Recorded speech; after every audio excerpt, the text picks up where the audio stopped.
Selamat sejahtera semua. Hari ini kami akan menyampaikan sedikit sebanyak maklumat mengenai kimia dan biodiversity. Persoalannya, apakah kaitan kimia dan biodiversity? Pertama sekali, apakah kimia? Kimia merupakan satu bidang ilmu sains yang mengkaji tentang struktur, sifat, komposisi dan interaksi antara jirim.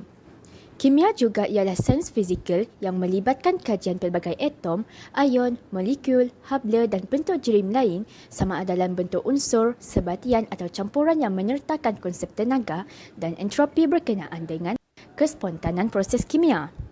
Sebagai contoh, garam yang melarut dalam air seperti mana yang kita lihat dalam kehidupan seharian, garam mengambil masa yang lebih singkat untuk melarut dalam air panas berbanding air sejuk. Mengapakah ini terjadi? Suhu air panas menyebabkan pergerakan molekul meningkat dan menyebabkan pelanggaran antara molekul terjadi. Akibatnya, ikatan antara molekul lebih mudah ditarik dan pecah. Seterusnya, mengakibatkan garam melarut dalam air bersuhu tinggi. Seterusnya, apakah maksud biodiversity? Biodiversity boleh ditarifkan atau dirujuk sebagai kepelbagaian benda hidup di muka bumi sama ada flora atau fauna. Sebagai contohnya, organisma hidup seperti manusia, haiwan dan tumbuhan. Organisma hidup ini mempunyai bentuk, saiz dan rupa yang berbeza. Terdapat 3 peringkat dalam biodiversity. Yang pertama ialah diversity genetik. Diversity genetik bermaksud variasi gen individu dalam suatu populasi dan variasi gen antara populasi yang berbeza bagi sesuatu spesies. Seterusnya, diversity species. Diversity species merupakan variasi dan kepelbagaian organisma.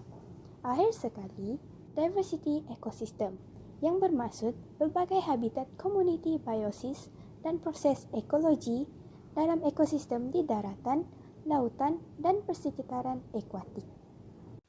Jadi, apakah kaitan kimia dan biodiversity? Perkara ini boleh dilihat melalui proses fotosintesis dan proses respirasi. Proses fotosintesis berlaku apabila tumbuhan menghasilkan makanannya sendiri. Hal ini terjadi apabila tumbuhan menyerap karbon dioksida dan air untuk menghasilkan kanci dan oksigen.